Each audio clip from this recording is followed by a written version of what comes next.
So welcome to Luxembourg, the richest country in the world. Before heading back to pavilion, I stopped here for a while for evening.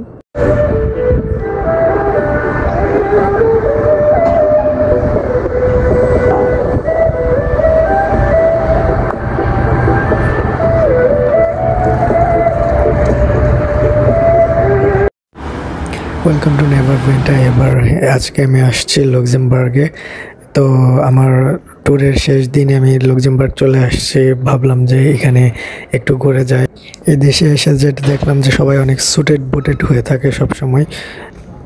Main ব্যাপার হচ্ছে এই দেশের লোকেরা হচ্ছে Germany এবং ফ্রান্সে হচ্ছে চলে যায় এবং উইকেন্ডে এখানে চলে আসে। তো এখানে মানুষ মূলত জব করার ক্ষেত্রেই আসে।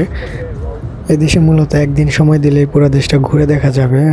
আমার আরেকটা অ্যাডভান্টেজ ছিল যে ট্রান্সপোর্টেশন কস্ট একদম ফ্রি, এই দেশে কোনো গাড়ি ভাড়া লাগে না। কিন্তু আমার এনার্জি ছিল না, তাই আমি বেশি ভিডিও করি নাই, আর বেশি জায়গায় যাইও নাই, শুধুমাত্র লাঞ্চ করছি। আর এখানে হচ্ছে পাহাড়ের নিচে দেখলাম যে একটা পার্ক আছে, তো পার্কেও চলে গেছিলাম দেখতে। খুবই মধ্যযুগীয় আর্টিফ্যাক্টস বা রিমেনিংস এখানে আমি খুঁজে পাইছি। আর বিভিন্ন জায়গায় এইমলেসলি আমি ঘুরতেছিলাম, যে কোনো সময় গাড়িতে উঠে এক জায়গায় চলে যাইতেছিলাম যেখানে মন চায়, কারণ গাড়ি ভাড়া নাই। তো হঠাৎ করে গাড়িতে উঠতেছিলাম, গাড়ি যেখানে নামাই দিতেছিল সেখানে গিয়ে আবার হাঁটতেছিলাম, পরে আবার গাড়িতে উঠতেছিলাম, পরে আবার যেখানে নামাই দেয় ওইখানেই নামতেছিলাম।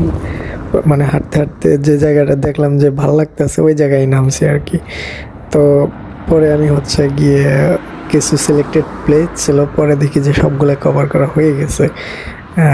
গুগল ম্যাপে যে অ্যাট্রাকশনগুলো দেখাইছিল আমি দেখি যে সবগুলাই কভার করে ফেলছি লক্সেমবার্গের। শুধুমাত্র একটা জায়গা বাকি ছিল, সেইখানে আমি যাইনি, সেটা 1.5 ঘন্টা দূরে। তো আমি আশেপাশে যে জিনিসগুলো দেখলাম, তো এই জিনিসগুলো প্রায় ধ্বংসাবশেষ বললেই চলে। পরে একদম শেষে আমি লক্সেমবার্গের যে সাইনটা সেখানে চলে গেছি। আর এটা হচ্ছে সিটি সেন্টার, দেখতে পুরো লাক্সারিয়াস, কিন্তু এখানে হচ্ছে এনজয় করার মতো কিছু নাই। পুরা শান্তিপূর্ণ নিরিবিলি একটা দেশ চারিদিকে। Lately I found this place near the street, and although I haven't joined them yet, but mentally I'm there.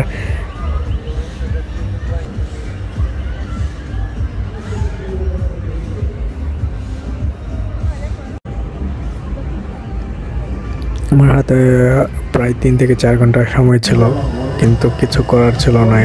পরে দেখলাম যে একটা প্রোগ্রাম হচ্ছে কবরস্থানের পাশেই, তো সেখানে চলে গেলাম। দেখলাম যে সবাই এইসব জায়গাতে উঠে চিল্লাপাল্লা করতেছে। তো আমার কি করবো, ওইসব বৈশা দেখলাম মানুষের চিল্লাপাল্লা, উপরে উঠা অদ্ভুত সব কাণ্ড করতেছে এক একজন।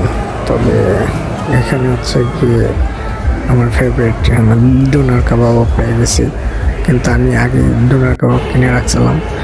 তো দেখলাম এখানে এক্সপেন্সিভ, তো এখানে বসে এইগুলো দেখছি আর ডোনার কাবাব খাইছি। পরে এই যে চলে আসছি